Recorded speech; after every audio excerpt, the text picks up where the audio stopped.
Should be good.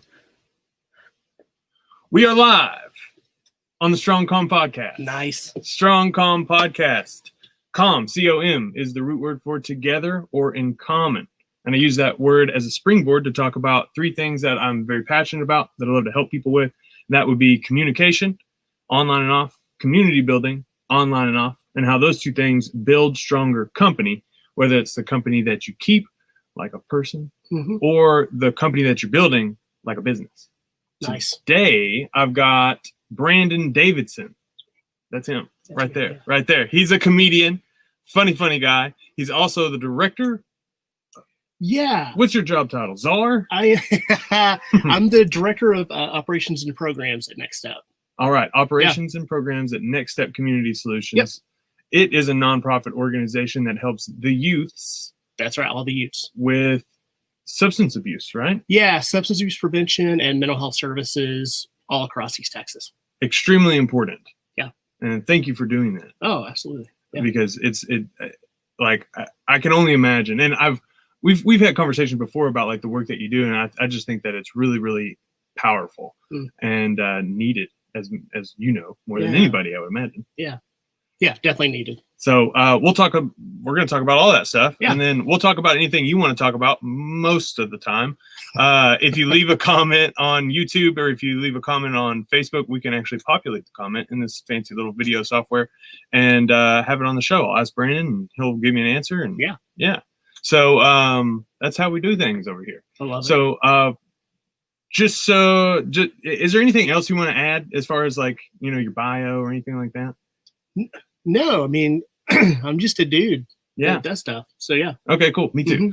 All right. So let's jump right into the 3 C's, okay? First C is communication. So I wanted to talk to you about communication, and we're going to talk about comedy. Okay. So just before we went live, you were talking about how you haven't been able to do comedy since March. Right. That sucks. Yeah, it's been really different. I was typically used to going on stage 25, 30 weekends a year. And then I haven't been on stage since, I think my last gig was March 7th.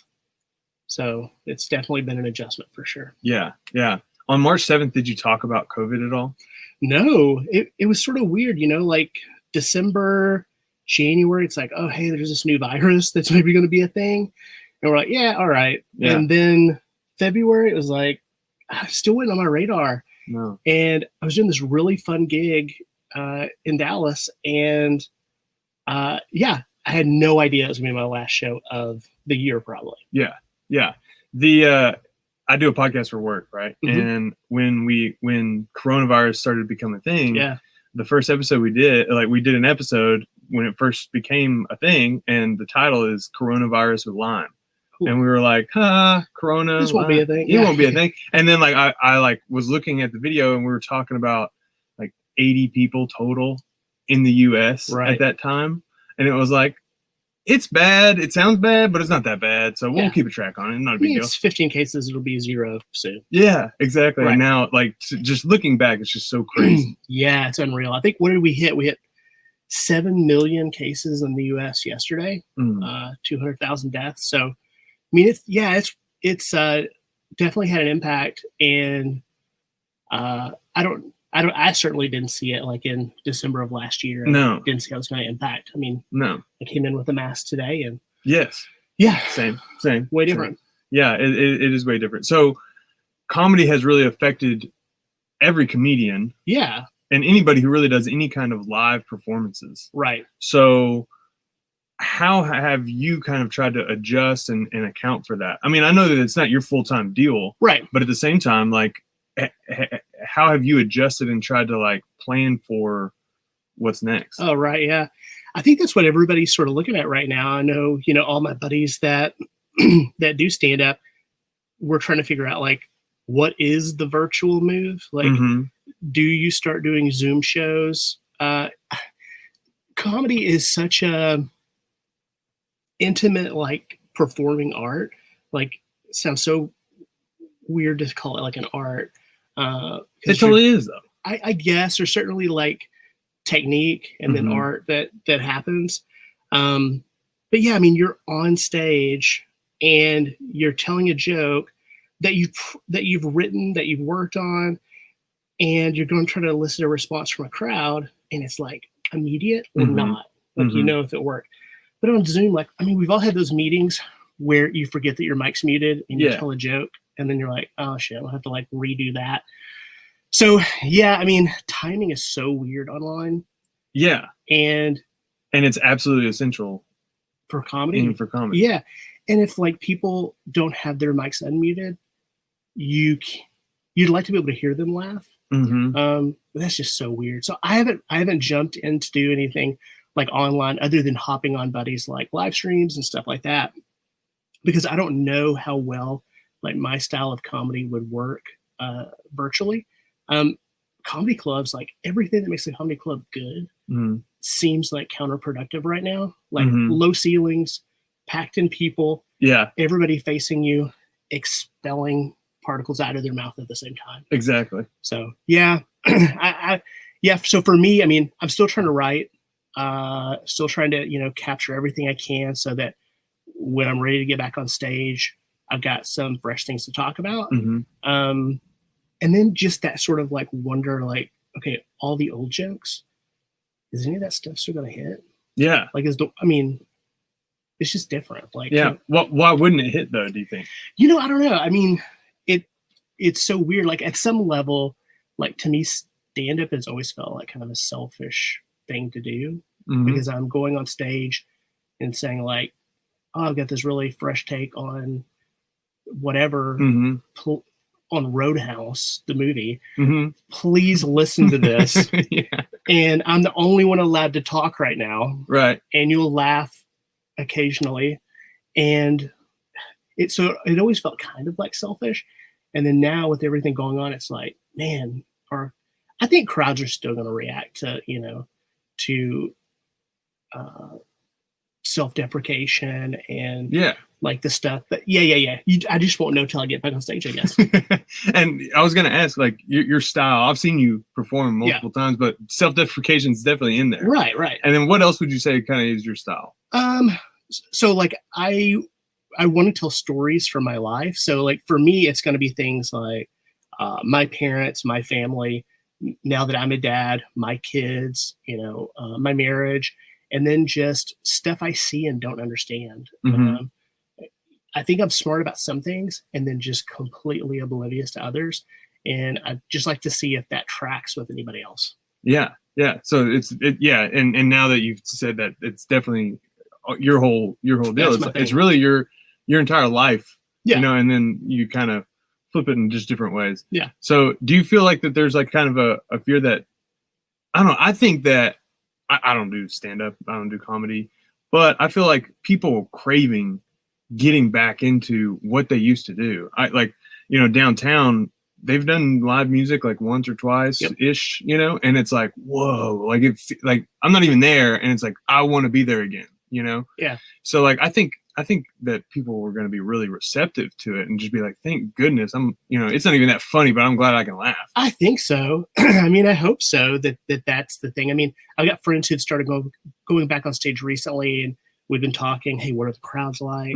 What's working? Do they want to hear you talk about COVID? Yeah. Like, what's up? And I think you're on the money. Like, I think people want connection.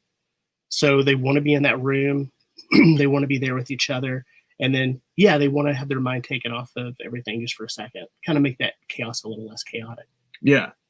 So I want to talk about comedy in the framework of like self-deprecation and really like how comedy, like, I don't know, there's so much comedy out there and there's different varieties and everybody's got different strokes and different jokes. Yeah. But there's something interesting that I find in comedy in that there's always that pain or that hurt or that like bad thing, you know, that like brings out the story and brings out the humor, you know? And I've never been able to really like understand why that is. Like, why is it that like the negative side of stuff always seems to get the better rise out of, you know, like I see this in like Target too. It's like, right. You know what I mean? Like you get the shirts, they're never going to be like a positive, like you'll have a positive message, but all the humorous ones come from like pizza shirt, you know what I mean? Yep, Pizza yep, and yep. chill, or Yeah, yeah. you know, whatever it is. Like I don't have a good example, but you've think, seen them. Yeah. Oh yeah, they're everywhere. I think so most comics, when they start finding their voice, Mm-hmm. the things that inspire them to write are the things that draw emotion out from them, right? So like, so for me, it's like the big three. It's, did this make me sad? Mm-hmm. Did this make me mad? Did this make me anxious? Right? So those are kind of the emotions and secondary emotions I kind of look at and go like, okay, what's making me anxious about this? And I just sort of write, not even really looking for the funny yet, Mm-hmm. but just like trying to be aware of it. And when I realize that that's relatable, that, hey, we're all, you know, when you're in a relationship, we become anxious about like, how are we as like a partner to somebody else? Mm-hmm. And going like, oh, I think that's pretty universal, Mm-hmm. right? Mm-hmm. Or like when you become a dad, like going like, oh man, at what moment do I become my parents? And is that like a common fear? Or like just the anxiety around having like certain convos with your kids, right? Mm-hmm. And so, or the things that piss you off, you know, like, you know, whether it's the drive to work or whatever, and trying to just kind of flesh that out and go, okay, what is it that is eliciting that emotion from me? Mm-hmm. And how do I write about that? And then at some point you got to find a way to make it funny, whether it's like a misdirection or revealing something about yourself. Yeah. Mm-hmm. It's super interesting. So like you think of it, you think of it from an emotional point of view when you kind of sit down and start. I do. So there's really kind of two ways I look at stand-up. One is, what is it that makes me laugh? Mm-hmm. So if something just really hits me funny, then I'm like, oh, I got to write that down. Mm-hmm. And it's probably annoying to people around me, but if I'm having a convo with somebody and I make them laugh, sometimes I'll just rip my phone out and be like, okay, that's a good line. You know, like I may need to use that again. Yeah. And I mean, I've got like fragments in a folder on my phone that if I'm working a bit and I'm like, I don't know, it needs a little something else, I'll go through that. And it's maybe lines I've used in convos. And I'm like, oh, let's try that as a tag on that joke. Right. It got a laugh. Maybe in this context, can I actually pull it into this one and see if it works? And that's where you're kind of always like A/B testing, Mm-hmm. you know, is the specificity of this brand of car funnier than this brand of car? Or is this number funnier than that number? Yeah. That's so funny how like dialed in, like, and technically it matters though. It does. And it seems so like, it's dumb to talk about like this way, because it's like, oh, I'm up there telling fart jokes, but at the same time it's like, what is funnier? The idea that like you farted in a Toyota Corolla with the windows that wouldn't roll down, or that you farted in the car? Like, the specificity makes it hopefully a little funnier. I don't know. Right. But it and I think just in good storytelling, if you can have that concrete example that people like, everybody's been in a Toyota Corolla. Yeah. Or even if you say Toyota Corolla, somebody might just trigger, you know, it's not even a Toyota Corolla actually, like if you were to peer into their brain, but it is like an older car for whatever reason. Right. It's not like a 2020. Yeah, they're going like, oh, it's a mom car. Yeah. So like that's pretty interesting. So like so the specificity is like important. One thing you said earlier though that I thought was interesting was that you feel like it's a selfish act. Yeah. I kind of want to touch on that again. Sure. Yeah. So like it being a selfish act, what, like, I guess I see that, but at the same time, you're doing it for other people. Sometimes. Right. Yeah. I mean, because like I do poetry, right? So like there's a sense of, yeah, definitely I wrote this and this is for me. Yeah. But at the same time, I understand that when I'm on the stage and I just write diary, like I just scream my diary out, it's not going to be very fun for anybody. Correct. You know, even me, really. Yeah. You know? Yeah. So like you pick up on that pretty quick, hopefully, as a poet, you know, any kind of performance of like, what am I doing here? Like, I don't feel like anybody kind of connected with whatever I said, or maybe you don't care. So I don't know. I relate to like that in some way, but at the same time, I would hope that a performer is thinking about the audience when they go to do their thing. Yeah, I do. I think that it feels selfish to me because like, I choose to get in my car and drive hours to talk for minutes. Mm-hmm. And in doing that, I'm saying, well, I value that over potentially like spending time at home. Sure. Right. So that for me, that's where it feels selfish. And I'm like, oh, dude, there's gonna be reasons why I'm getting this car to do this gig. Mm-hmm. Like, am I working with a comic I want to work with? Is it a club that I haven't worked before? Do I have this new joke that I'm just desperately wanting to tell to see how it works? Mm-hmm. So it's got to kind of check some boxes for me. And then once you're on stage, that connection, depending on where you are in the show, if you're that first comic, it's so beautiful because they're not an audience yet. And when you get that first laugh, it is the first time that group of people have laughed together. So that's really cool. If you're in the back of the room and you're watching that first comic, you're like, oh man, I hope they get them. Yeah. Hope this works. And you can start like figuring it out back there, going like, okay, they're shying away from this material, or they really like this material. What do I have in my bag? And and you're trying to figure out how to connect with. I'm not going to be everybody's cup of tea when I get on stage, so I have to figure out like who are my people when I'm telling those jokes, and how do I just try to bring everybody else along enough that we're going to have a good time. Yeah. So yeah. Because I mean, it's a terrible situation. You know, it feels really, really awkward when you're bombing. You know, like I've never bombed, but I have in poetry world bombed in that like nobody knew what the heck I was talking about. Yeah, I wonder what that looks like. So like in poetry world, like in comedy, it's like time speeds up and slows down. Yeah. Like you may go like, oh, I'm supposed to be on stage 20 minutes, have all this material written, and then you're just going so fast. Uh-huh.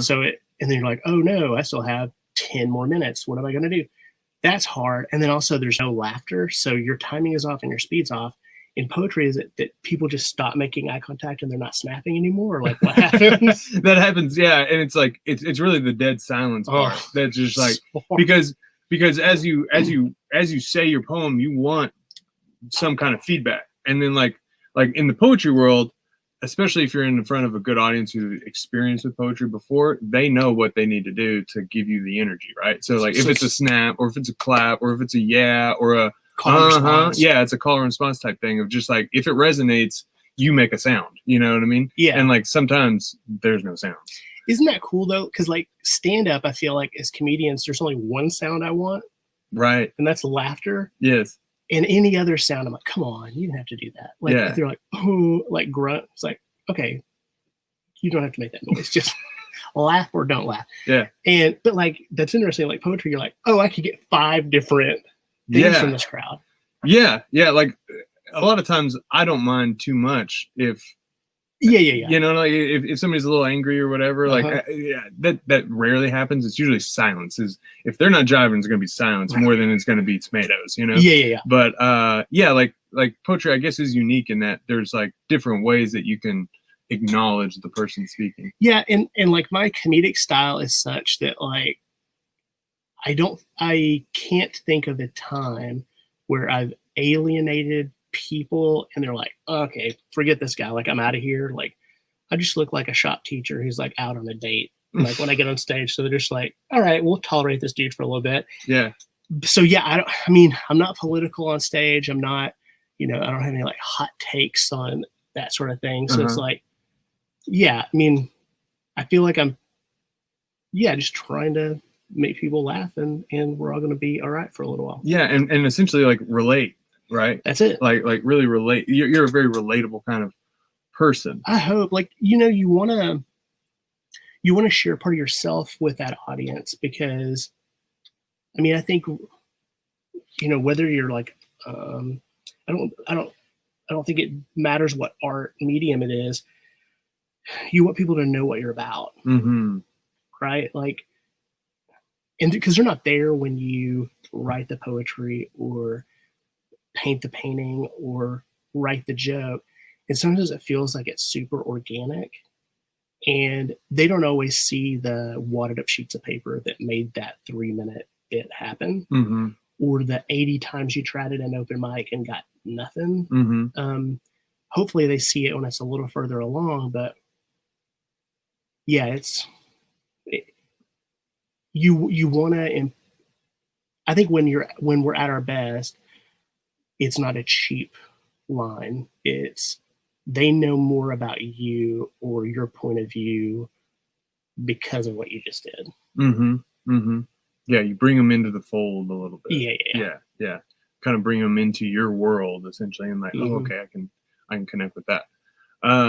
So I'm going to kind of bounce back to the mental health concept too, of just like, okay, so, and we're talking about communication, right? So like, I didn't know what you did really, you know, and for a while, I just knew, hey, you do comedy stuff. And then I didn't know what your like main gig was, right? Yeah. And then when I figured out it was with like mental health and counseling and things like that, I was like, well, this is an interesting, you know, it's a weird combo. Yeah. So talk about that a little bit. Like, was there ever, I mean, you're just being you, right? Yeah. So there's, but at the same time, you want to let people know what you're about, like you said. So was there ever a point where you said, okay, I'm writing like two different things here? Oh, yeah, that's a good point. Was it ever difficult for you to be like I'm knowing that there's some sort of struggle or brokenness, like you mentioned the emotions you're looking for, sad, mad,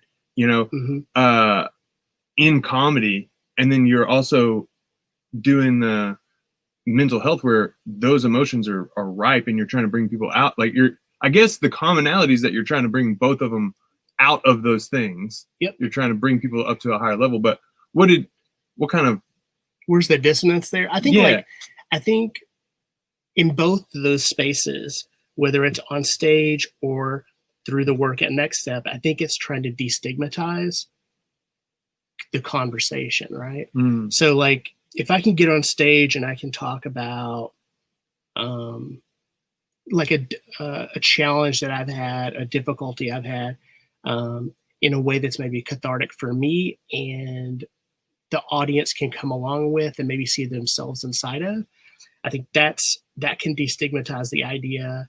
I think especially for men, right? Like I think men, we typically express our emotions through anger.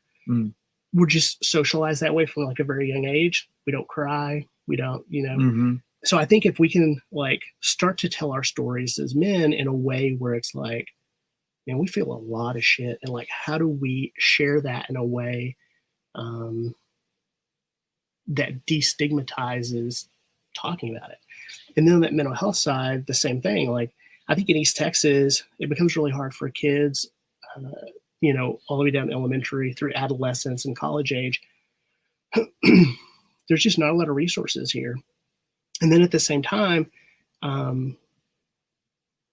it's like, it's just stigmatized. Mental health is sort of seen as like a personal choice. Like, oh, you can choose to be happy. What do you have to be upset about? You're not praying hard enough. Like all those sorts of things. And it can, you know, we have in East Texas, we've doubled the suicide rate in the past 10 years. Wow. Yeah. In Smith County alone, we have one of the highest suicide rates we have the highest suicide rate of the top 25 most populated counties in Texas. That's amazing. Right here. Yeah. Yeah. And you know, it becomes this thing where like you say that and it sucks the oxygen out of the room. Right. You know? And I think so like from a communication standpoint, how do you talk about it and say that, hey, conditions here in East Texas, 1 out of every 3 kids you see between 14 and 18 have had a mental health crisis this year. Self-harm, suicidal thought, suicide attempt. 1 out of 3. That's nationwide. So imagine we get here in East Texas, and then imagine that we're in the midst of a pandemic that's made us more socially isolated. Right. For some people, that's going to make a mental health crisis worse. For other people, this may actually help. Which has been really interesting for me to think about. You know, if you have like social anxiety and some other things, the idea of like not having to be around people right now, that can actually maybe help some functioning. So, yeah, I mean, I think both spaces, I'm trying to create a safe place to talk about these things. And to talk about these things and let people know it's okay. It's okay to talk about. It's especially for young men. I mean, we see that just over in East Texas, particularly. Men, when they choose to die by suicide, they make less attempts than women on average, but we pick guns predominantly. So it's a very lethal way.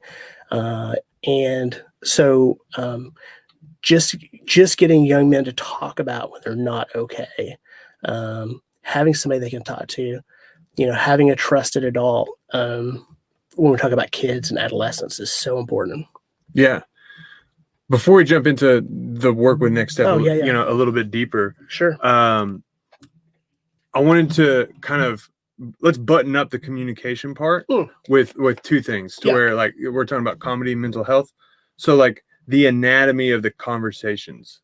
I'm curious to get your hot take. Yeah. You're not a man for hot takes, really, but at the same time, it just kind of came to mind of maybe a good way of getting a constructive thing out of it. So along the lines of communication, I wanted to see what your your take is on what is the anatomy of a joke or maybe a comedy bit. Yeah.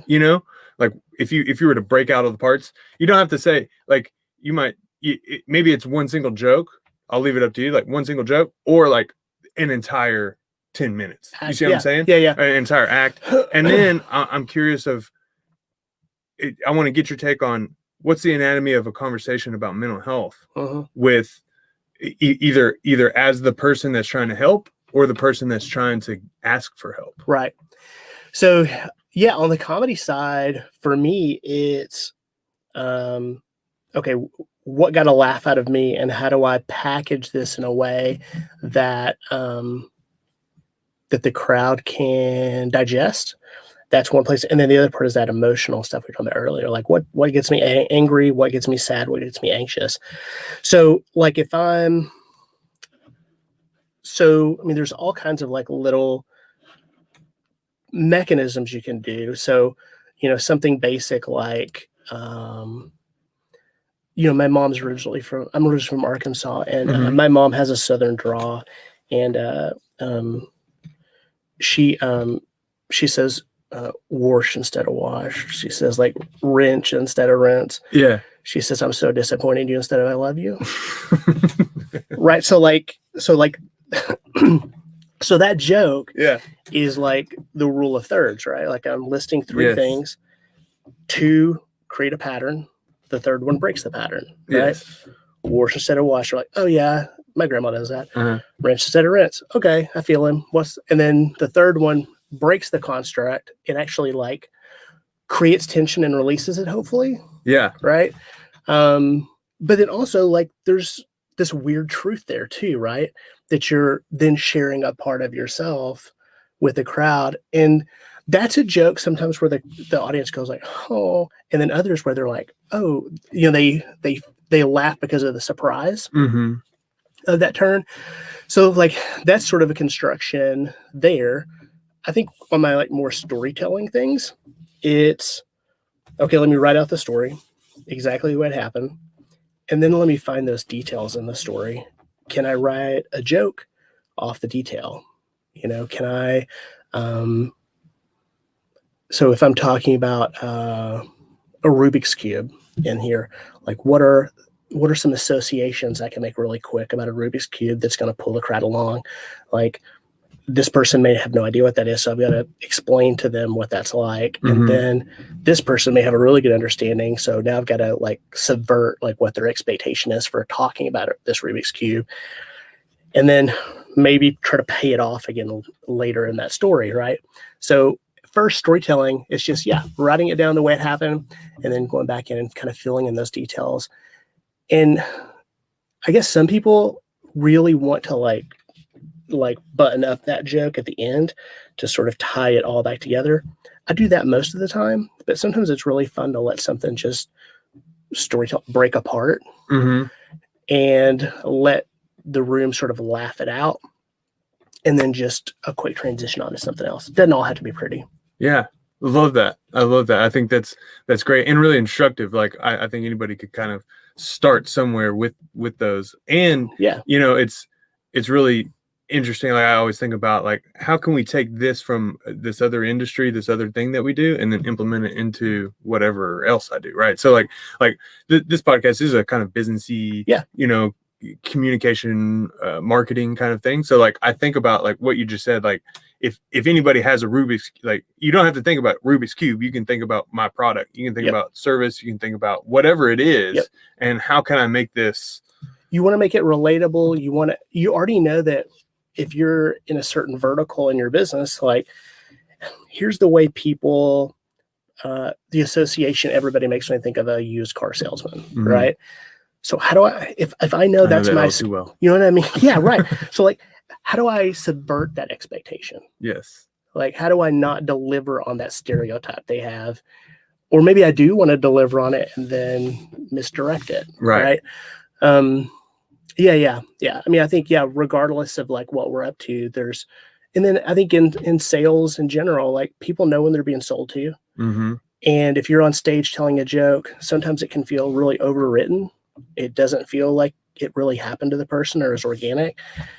And you got to find a way to make it feel off the cuff, like it's a conversation, even though the machinery is going in your head. Like, okay, do I have their attention? How do I move them through this funnel so I can get them to a place of urgency to want to buy my product? For sure. How do I solve this problem for them, while kind of keeping them on the hook enough, especially in a joke? You don't want them to get to the punchline before you do. Right. You want to reveal it to them. I would think sales is pretty similar. You want to be building interest and intention, and then you want to present your pitch at that call to action at just the right time. Exactly. So much of it is timing. Right. And understanding like, okay, how can I pace this person along to where they feel confident in their decision with the right information all along the way. So it's that reverse engineer, you know, and comedians do it, salespeople do it, marketers do it. That's really what it's all about. So let's think about the mental health aspect. So how do we reverse engineer that type of conversation that can be so difficult and complex? I think part of it with adolescents. So let's take one of the like most difficult things to talk about, suicide. So if we're talking to a young person in East Texas, if I'm talking to a group of teachers and I say, how many of you guys have students who stop by your classroom and they're like frequent flyers. They want to share their life story with you, right? And hands go up, right? Teachers go, yeah. I got 3 or 4 kids that stop by between these class periods and they just share their whole life, right? And I say, well, like, okay, well, like, what are your worries? What are your concerns? Well, I'm concerned that I don't have the tools I need to know if a kid is in like a crisis or non-crisis scenario, right? And so we like give them tools like, okay, here's how you can tell the difference between crisis and non-crisis. Here's how you can like start that conversation with a kid. And then when it comes to suicide, like the research is really clear. Like you want to get to the point quick. So what we teach is we teach them to ask the question, hey, are you thinking about killing yourself? Just A to B, right? Not are you thinking about hurting yourself? Because a student may go, no, I want to stop hurting. Or, hey, are you thinking about doing something you're going to regret? No, I've been planning this for a long time. This isn't going to be regret. So actually like asking that hard question and then being able to sit and hear the answer back and empowering those adults that work with young people to now know what to do. Yeah. So important. Yeah. And I think the reason you don't ask hard questions, and I mean, this comes from the sales realm as well. It's like sometimes you can get right to the heart of a deal by just asking that hard question. But I think a lot of times we stray away from that because we don't know what to do. Yeah. We don't know what to do with the answer afterward. Right. So you have to have that, you have to be equipped with the right info. Yep. So what do you do with that kind of, how do you sit with that? What kind of information do you? So what we talk about a lot in our work is that suicidal thoughts common. I said earlier that about 1 out of every 3 kids between 14 and 18 have considered suicide in the previous school year, right? So just letting a student know, hey, thoughts of suicide are common, but they don't have to be acted on, right? Like, just that can be really important. And then trying to suss out, what their level of planning is, right? So like, do you have a plan? Have you decided how you would die by suicide if you did? Have you written a note? Have you given away any of your possessions, right? And like a higher level of planning is always a higher level of risk. But a lower level doesn't mean there's lower risk, because with teens, there's so much of it is impulsive. And so if a student says, yeah, I'm seriously considering suicide, and yeah, I have a plan, it doesn't matter that they haven't quite decided the means or the time. We want to act on it. We want to act on it quick. So, we want to get, if we're on a school campus, then, we want to use whatever suicide policy the school has. We want to let the parents know, and we want to make sure that we can get the kids the support that they need as quickly as we can. Yeah.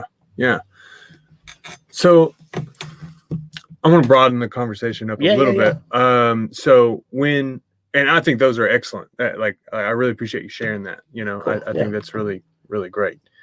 So within the realm of mental health, now, we started talking about just the context of America, just COVID really. But at the same time, I think about this mental health thing as this is all played out. And I consider myself fortunate because I have a job. I have, Chelsea and I've talked about this multiple times. I'm 30 now. I'm like, what would I be doing at 23? Yeah, dude. I'd be screwed. Yeah. I'd probably be with my parents, maybe. I don't know. But I was barely getting by back then. And this was not happening. Right. And I was full-time in the restaurant, right? So I'm so thankful. Oh yeah. So I think about, I still have friends that are in the restaurant industry. And then I just think about young people who are just trying to get started, and,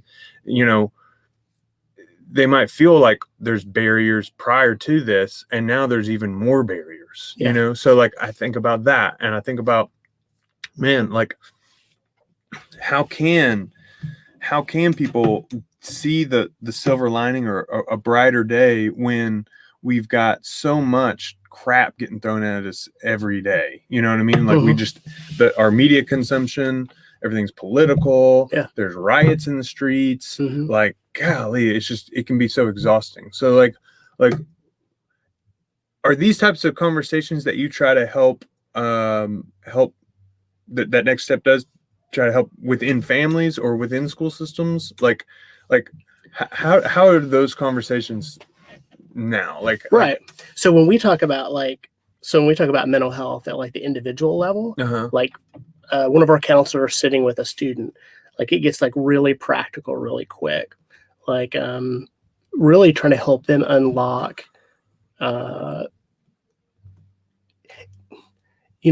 there's a fine line. I have a friend of mine, Lane Ingram, who's a therapist in Austin. And there's a HBO documentary, The Vow. Have you watched any of this? So it's about this cult called Nexium, not the antacid. That's a great product. But you think they would just pick another name. But anyway, so this cult, Lane had this really interesting take that cult leaders, they do this one thing that therapists don't do, right? So a cult leader, a good therapist says, look at what you've done. Look at the progress you've made. Look at these tools that you have now that are unlocking these new ways of thinking, these new actions. Look at these new skills you have. Where on the other side, you've got this person going you can only do this through me. I'm your only access to truth or knowledge, understanding, whatever. And so, what we try to do at the individual level is really empower young people to go what's your way forward? How do we inspire hope? How do we help them move forward? How do we give them strength? Right. And then at that more broad level, when we start thinking environmentally, an entire school campus, when we do suicide prevention, the old way was to go in and just scare the hell out of kids. Yeah. Right. It's like sad, shock, trauma. Right. You bring in a parent who's lost a kid to suicide. You bring in an adult who made an attempt at suicide, and you end up like triggering a whole bunch of kids who are like, now they've overrun any services you have on campus because there's not enough resources anyway. And so now here we are, we've triggered, we have 2,500 kids at this high school, and now we do this. And now you've got potentially hundreds of kids who are now making outcries, right? So if you sit a group of kids down, we did this at Legacy last year. We had 55, 60 kids, and we said, okay, can you name all the like symptoms or risk factors for like a friend who's maybe suicidal? Boom, boom, boom, boom, boom. They can list them, right? Hey, let's try the opposite. So what are the things, what are the resources, what are the things in our lives that like give us hope, that like lift our spirits, right? It's a lot harder to come up with that. So like kids get the idea that suicide is the second leading cause of death for their age group, but we don't talk enough about like what are the leading causes of life. So from like a branding or like marketing of that, we really try to flip that script and go like, okay, it's not sad, shock, trauma. It's like hope, help, and strength. How do we build resiliency in kids so that when we're in a desert now where there's lack of resources, there's social isolation, how do we build those sort of, the program we use, it's called Sources of Strength. So how do we build strength in kids where they go, okay, I've got a mentor, right? They're a little further ahead of me on this path. That's positive. Hey, I have been practicing generosity. Like that's a strength I have. Oh, I've got positive friends, right? Like I've got these 3 strengths. So when life gets tough, I've got support. Maybe for another kid, they're like, man, when my parents got divorced, it just completely bombed me out. But I've got these healthy activities, like I'm on the football team at school, and then my family support is kind of off right now, but my friend's family is super supportive. And so like we teach kids this new way of kind of looking at taking bad things that happen to us and using it as an opportunity to build our strengths and increase our resiliency. I love that. So it's like you're helping kids identify the gaps. Yep. And then not sitting in the gaps, but filling the gaps with good things. Yep. And here's the thing, right? Like we knew that if we could so right now we have 18 full-time counselors. They serve 52 campuses in Texas, in East Texas. We worked with about 900 students in the last school year. We'll see about 1,000 this year. That's about 2% of the need. Wow.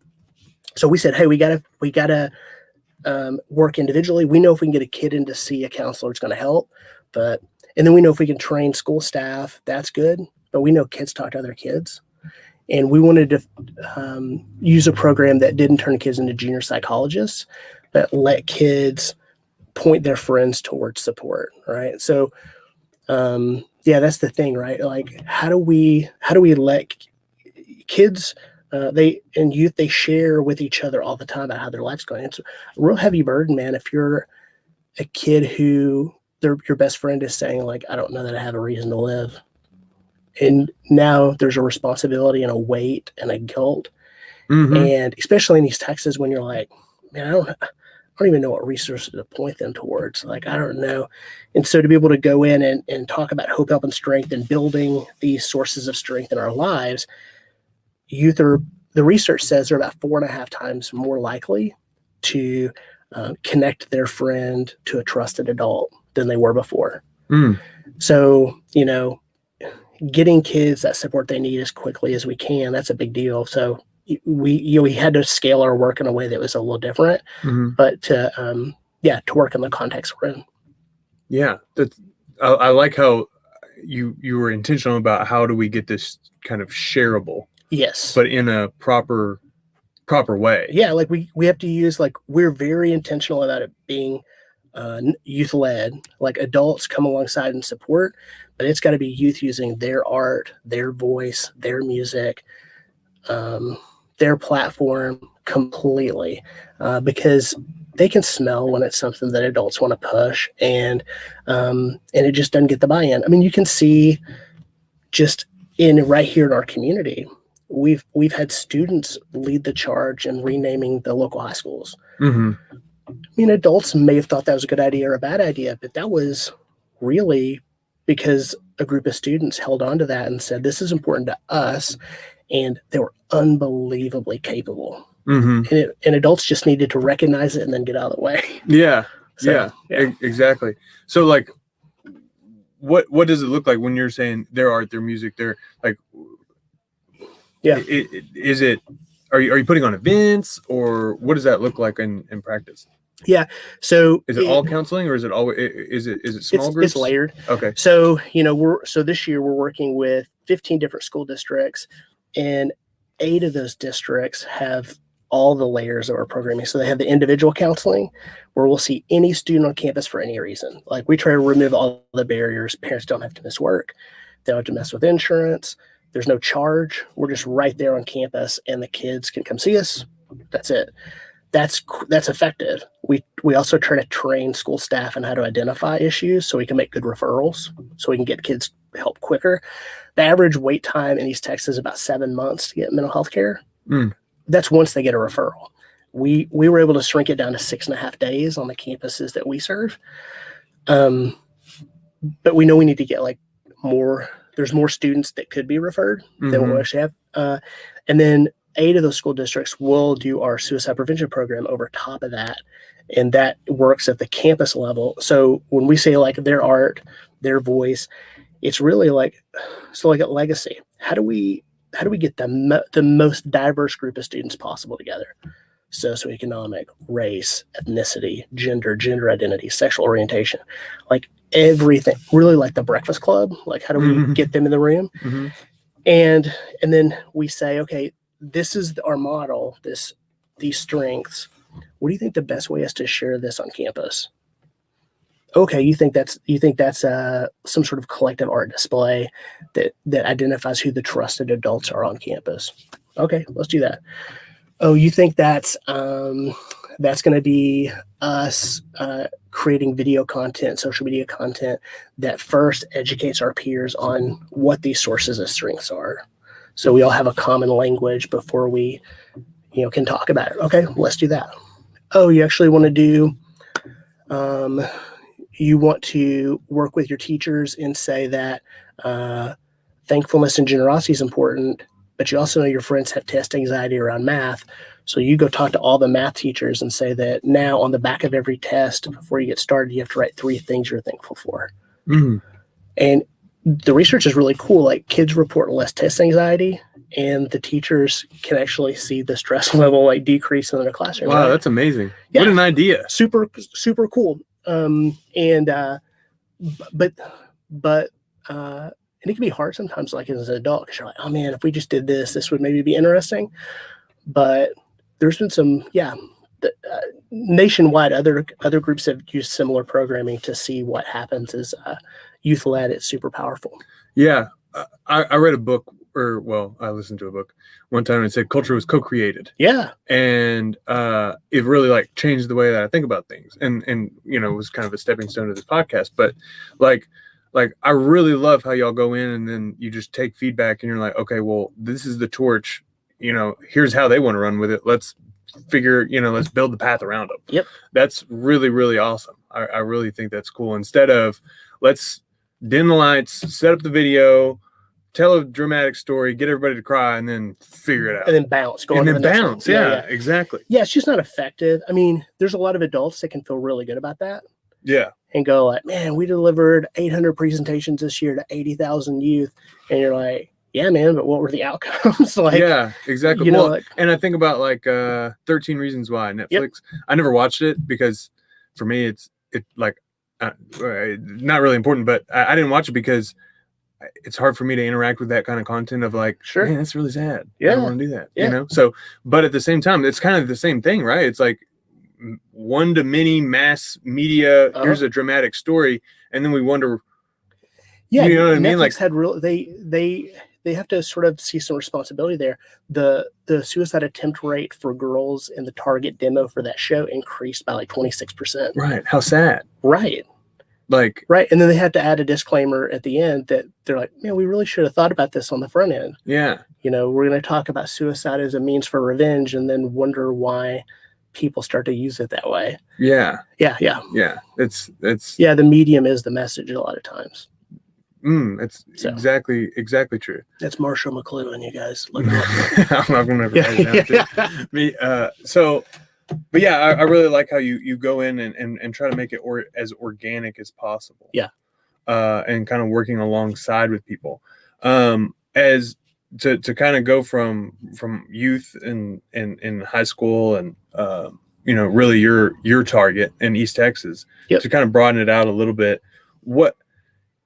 How can we get a similar model going, for adults? For adults, because like you said, it's not easy to get mental health counseling and get access to these type of, and I do want to get I do want to know a little. I want you to be able to detail a little bit of the, would you say hope, help, and strength, and like if you could educate anybody listening on those kind of pillars, because I think they're so important. But like, how can we kind of broaden out, before we get to that, like how can we broaden that out to more people, like this kind of idea of like, it's not just one-to-one counselor, therapist, I'm on the couch, you're talking to me and all this kind of stuff, and I bounce for an hour. It's community led, but not, a lot of times we look for community support and we find it in a few different places. We find it in the church, and that's not for everybody. We find it in the bar, and that's not for everybody, and and both of those can definitely be really negatively impacted on our mental health, given whatever happens in those social contexts.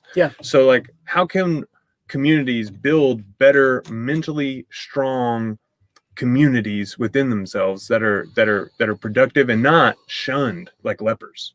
I think we all have a role to play, right? Like regardless of like what sector you're in, whether it's the faith community, business, law enforcement, like all across. When we start talking about adults, I mean, the reason why we focused on adolescents is because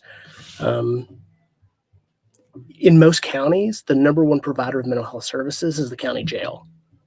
Yeah, that's not good. Right? No, it's not. Definitely not the model you want to like roll out across the country. But that's kind of where we're at, right? So we use a model upstream, right? We want to go like, hey, so what happens later in life that with so many people that are have these negative outcomes mental health wise?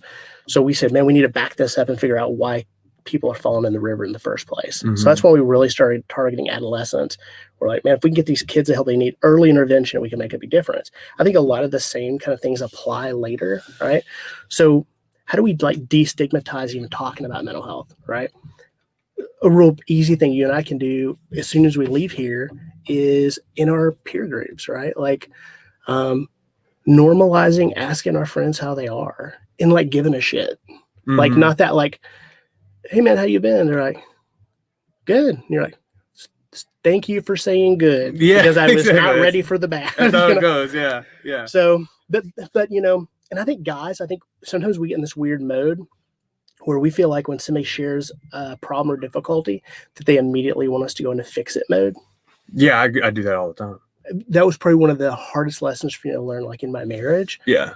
And so, like, I just did this last night. My wife was talking about something. I go, hey, am I in listening mode or am I offering solutions? She's like, listening mode. I was like, cool. Yeah. So, I think in our like friend relationships, right? Like, how do we let our boys, like, how do we let our friends like go like, hey, this sucks and I'm not okay. And I just need you to listen to this. Right. And then you not go like, man, just toughen up. Like, whatever it is, whether it's relationship or work struggle or whatever, but letting them be there and be vulnerable in a way that normalizes talking about struggle. We see this like, it either goes one of two ways, right? Whether it's in art or music, we like glamorize struggle. I think it was the poet Kendrick Lamar that said, I remember syrup sandwiches and crumb allowances. Yes, right? Opening line of the song, right? For so sure. Let me immediately let you know that I've come from something. Yeah.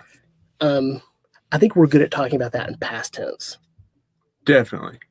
So as friends, like, how do we get better at going like, hey man, I've noticed like something seems up with you lately. Like, what's going on? and like being able to sit with them in that moment and let them talk about it and go like, okay, like I'm here.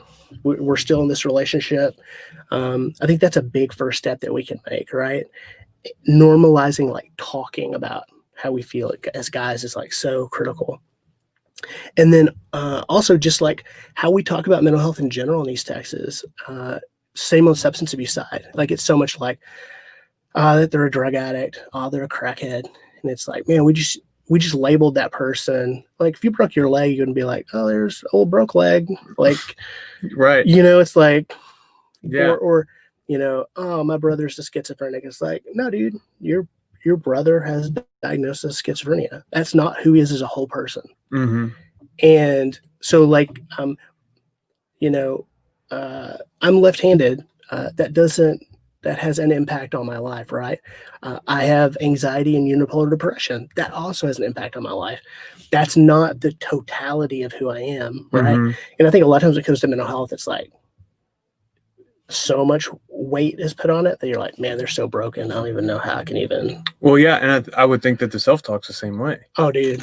Yeah, the self-talk for sure. And I think, and like now it gets super complex, and like I'm no therapist or what have you, but like I can see it sometimes, you know, my perception anyway, of like how because the struggle can be glamorized or what have you, we can attach ourselves to this like whole identity, and it can be even more damaging because it's like this is me, this whole condition is me.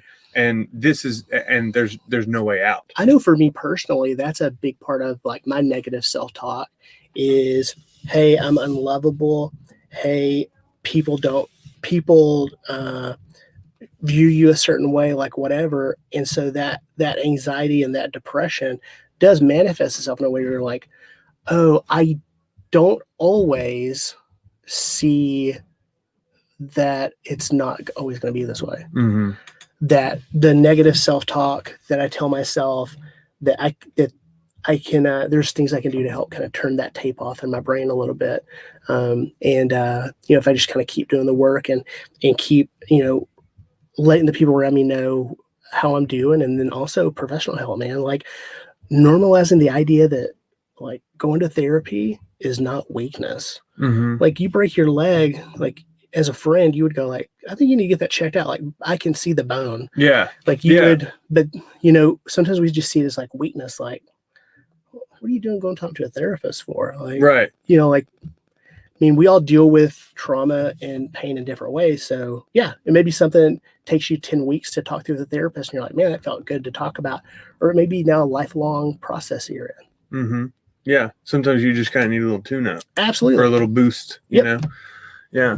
To kind of sum it up, I think this would be a great way to end it because it's a strong calm podcast and you're talking about strength, right? Like like the invert, like so and that really is inspiring to me because you know, my life changed in a significant way. You know, I grew up in East Texas and had a religious upbringing, and you know, I still see value in a lot of you know what I learned, of course, and I'll always take it with me. But you know, things change and all this kind of stuff. But you know, in my life, like my life changed significantly when I started to learn that there was like personal development literature out there that wasn't, you know, like it spoke into my life, but it wasn't in a religious context.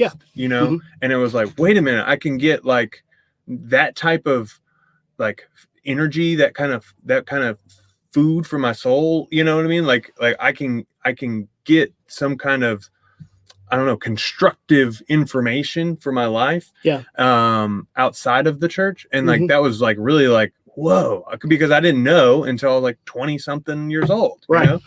So like that's encouraging to know that like that kind of foundation is what is helping build some of the and battle the mental health epidemic that we have. So speak to that a little bit, and maybe I just like totally that is not accurate at all. I have no idea, but no, I mean, but like I feel like there is some sort of I feel like there is some sort of connection there where like people just need better information, you know, to replace with the bad information that people can get stuck in.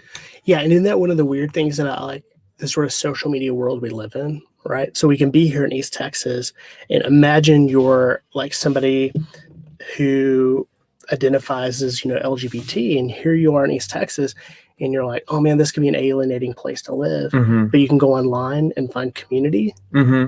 and you can find resources, and you can find support. Mm-hmm.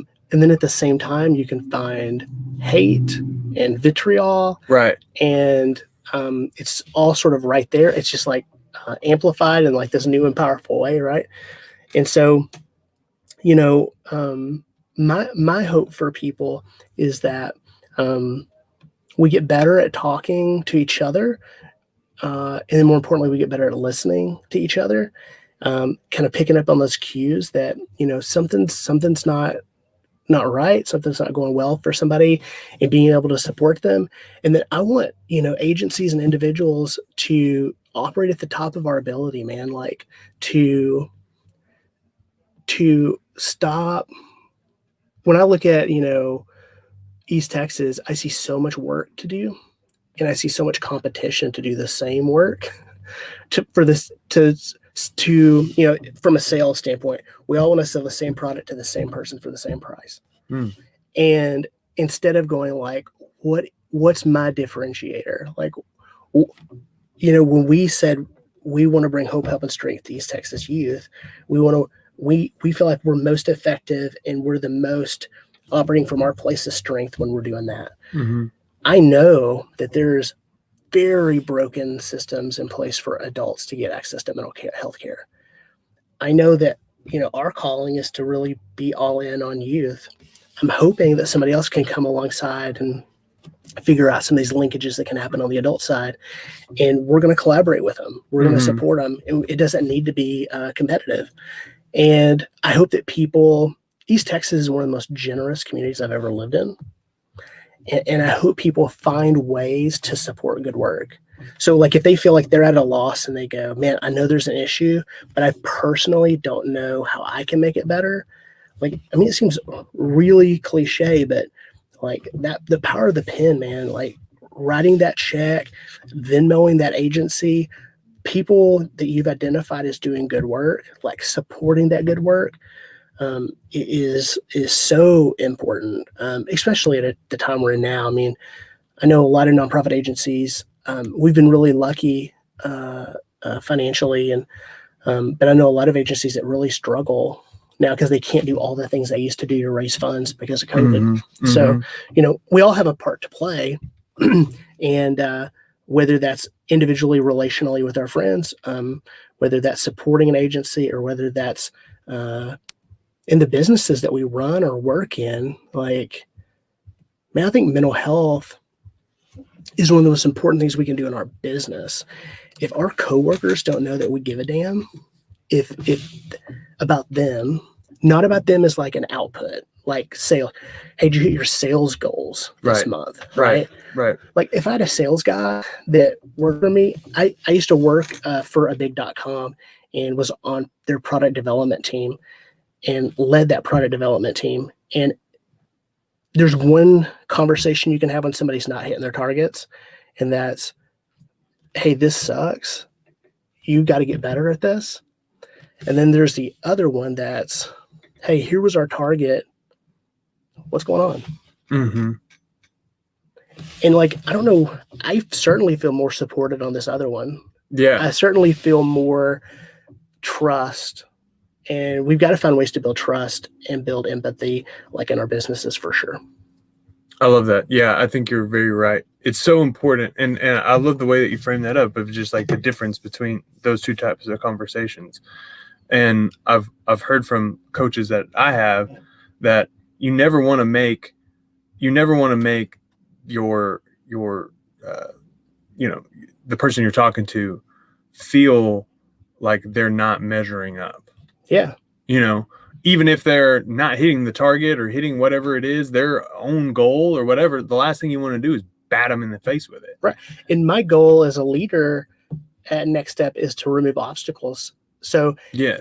So I see it as if my people aren't hitting the goals that we've set together, I certainly have responsibility there. Mm-hmm. So like, did I do a poor job communicating my expectations? Did I do a poor job of giving them the resources they need to meet my expectations? Did I do a poor job of the communication along the way? And then have I done a bad job of like supporting them and removing obstacles that allow them to do good work? And if I can check all that off and feel like I did a good job, well then yeah, maybe there's an additional convo to have, but it's a shared responsibility for sure. Yeah. Awesome, man. Well, this has been a great conversation. We did it. I really appreciate it. We did. So really love the work that you're doing. I can't wait to see you sometime in Tyler to do some comedy. Yeah. So we can laugh again. That'd be great. Yeah. Anything else you want to share with the audience? Yeah, I mean, as you're looking around East Texas, check out our website, nextstepcs.org. Like I said, we've served 15 different school districts, 52 campuses. If you don't see your campus or your child's campus on that list, let us know, because we're always talking to school districts about how we can make social and emotional support the norm in East Texas. So yeah, if you want us somewhere, we'll figure out a way to do it. Let us know. Love it. Thank y'all. Like, share, subscribe. You know the deal. Yeah. We'll see you.